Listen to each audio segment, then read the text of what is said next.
For those keeping track, in total, that means SGA has scored or assisted on 62 of the Thunder's 121 points in their Game 3 win. So, what does he say? My whole life is consistent. And so is his scoring. SGA has played 105 minutes against the Suns.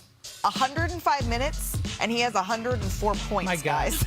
So after the game, yeah, that's a real stat. Dylan Brooks, he was subtle. He was cool. This was his response to SGA's 42-point explosion. He's efficient, and I got him game 4. And I got him game 4. I got him game 4. Love that Dylan Brooks just sits there and watches all the film in the world. That is nothing more than Michael Jordan straight out his page. I got him game 4. We're going to replay that how many times? I know I got it game 4. I got it game 4. Love it. Well, they got to because their season's on the line, right? The Thunder, they're looking to sweep the first round for the 3rd straight year. On the line? How are you describing, Brian, what you're seeing from SGA? Because a lot of us are running out of words. I want to say maybe just puts on the glasses. I like that Dylan Brooks line, but but maybe my favorite line of the year was when SGA said, "I have all the answers to the test. I just have to wait for the questions." I still don't really know what it means. What? I know what it gets. No one knows what it means, but it's provocative. It gets the people going. Whatever they show him, he knows how to solve it. He's really reduced it to a math problem, and it's not so scientific. There's some art in it because he's worked so hard on his game. He knows everywhere he needs to go on the floor. He knows what he's allowed to do. I know that it irritates people with the officiating, but he knows what he is allowed to get away with, and he does it. Yeah. He knows where to go on the floor against certain teams. He knows where teams want to force him to go. He just goes there. He's done the work. He knows he can hit certain shots. He's made it mathematical. That sometimes makes it less enjoyable, but it doesn't make it less great. All right, so then if this is here, this is the game plan. Can you just tell me, how do you stop SGA? How do you slow him down? Again, I keep telling people this: if you don't have him on the right side of the floor or force him to set his attack with his right hand, you're dead in the water anyway. When he does do that, if you let him get a step, what people have to do is they have to realize when guarding SGA, you can't open your hips up and guide him to where he just said he wanted to go. You have to literally cut it off. So if your foot was back this way, time to bring it up and be even Steven and start using your dig hand to keep him from the discouraging for that crossover, because that crossover is coming. Force him to have to spin. If he has to spin, then you have time. See, Before these are the questions. These are the questions. What he's saying is that he has the answer. Right. He does. Jump is giving the question. Hey, but true though, that's the thing about him that makes him good. That's why people keep asking me who is the MVP, and I keep saying it's him, because these are all the things that you have to do. But this is just me in a suit being able to say, hey, I watch hours and hours and hours of tape. That's all I ever do. So it's like when I watch it, it's like he can have the answer to the test all he wants. That's the only thing they don't make him do. People open their hips right up and say, go ahead. And you start playing like that, you're playing out of the stance. He's just going to shove you off. But that's my point. That's my point. To shove you off. That's what I'm saying. If he's going right, then that's when we get Heisman what Trophy. he's saying is you have not chicken wing. But I told you, Popeyes, KFC, Heisman, Reggie Bush. Look, you see what I'm saying? But look, the issue, though, is when you are trying to dictate, he understands how you have done something now. Now he can manipulate your aggression towards Manipulate it after you punch me in the mouth. You might got to sit out a game. But he won't. He won't. We never know. He's too smooth, cool, calm, collected. Hey. The fact of the matter is, who has stopped him this year? Nobody has stopped him. He was 15 for 18 from the floor. He missed only 3 shots. He got double teamed. He still, I believe, shot near perfect from the double team. He knocked down a 3. Come on. You're going to say, take me right? Look at his percentages and look at the makes from both right and left. Again, he has all the answers for the test. He's just waiting to read the defense, read what you're given.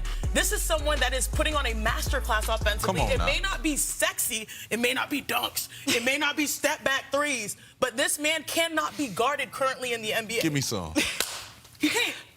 Chicken wing? You just got to do. You know. I think finally they can restore a little order in this series. I picked the Knicks in 6. They starting to look like it, even though Cat was going off, and I need that out of Cat again. OG, you've been playing great, and I ain't going to leave you out of this. Well, let's head to Philadelphia, where this game could have been an email. The Celtics three-point shooting. It spoiled Joel Embiid's return. God. Jason Tatum, Peyton Pritchard, by the way, led the way. Boston shot 24 of 53 on three-pointers. Their most made threes in franchise history in a game.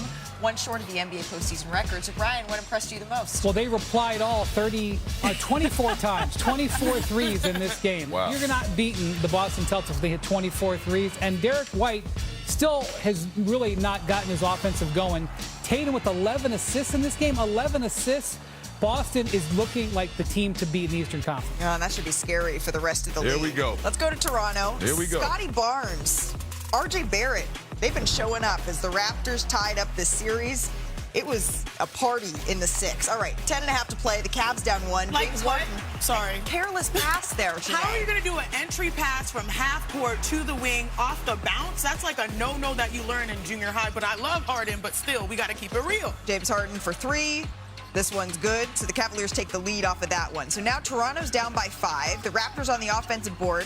Off the Barrett miss here. Brandon Ingram steps in, nails the 3. He struggled from the field in this series, but he needed that one, to your point here. All right, under a minute left. The Cleveland Cavaliers up 1. Keep an eye on Jamal Shed. Donnie, right? Come on, Donnie. Mitchell's attempting to bring the ball up. Headsy play. He's so smart. 8 count. Knocks the ball free and forces an 8-second violation there. Fired up after the play. And then Scotty Barnes drives. Okay, can't quite get that one to go, but he's fouled. Barnes would make both free throws, gives Toronto the lead. Mitchell, pump fakes. It kind of looks like he's going for the foul on that Great shot. defense by Colin Murray-Boyle. Absolutely. In game. Colin Murray-Boyle's had a couple of moments. He's having a great series. He's had a frankly. couple of moments this series. So the Raptors, they made history with, we're going to call it their unique offensive approach in Game 4. Because Toronto made just 32% of their shots. That's the lowest by any Look at this team. graph. Off for the watch. Yeah, that's the lowest by any team to win a playoff game since tracking percentages began but in the 50s. beyond all that, it's an 8-point Cavs lead with 4 minutes to go. Without a doubt. I don't care how many shots everybody made or how many turnovers or whatever. Yeah. It's 4 minutes to go. The Cavs are in control, and they botched the game. I know Toronto came back and made some With a plays veteran backcourt. not acceptable. And so now what you've got is now you've brought in the unknown. The unknown is you know that James Harden and Donovan Mitchell can deliver great games. Mm-hmm. But we also know that they can drop bombs in playoff series. It's just happened. James Harden is in his 17th playoff run. 17 times he's made the playoffs. Guys, he has some beautiful playoff games. He has some duds. Donovan Mitchell has 11 playoff games in his career where he has scored 38 or more points. And he's had 14 now where he's shot 33% or less. And so what the Cavs have done here by going up to Toronto and having a very substandard performance by these two players, Harden had 15 turnovers in games 3 and 4. And by the way, I haven't even talked about Evan Mobley. Evan Mobley got totally outplayed by Scotty Barnes in this series. Evan Mobley, I mean, their front court got out. They scored 11 points. Well, they don't. That's a direct reflection of James Harden. Completely agree. Okay. They cannot. The reason that their production value has gone up so much is because adding James Harden. It has settled them down. It has made them understand this is where I need to be. Even if I don't know that's where I need to be. Wow, here goes the ball. Let me get a dunk.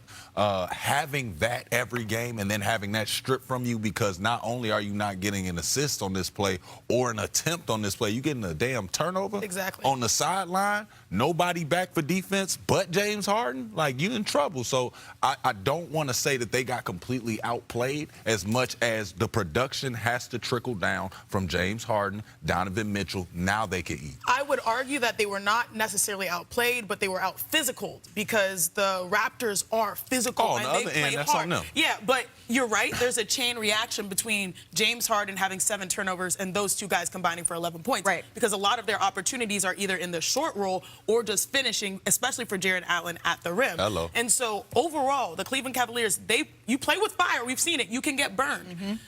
we don't know what we do know what James Harden does later in the playoffs. Like, sometimes he fizzles out. And the whole point of coming to Cleveland was so that he did not have to be the guy taking on all that pressure. Right. But we're still seeing that he is the hub for the others. Absolutely. And so there has to be accountability for his play to create for the other two. Let's just hold a quick candle here for the Toronto Raptors, though, because it was...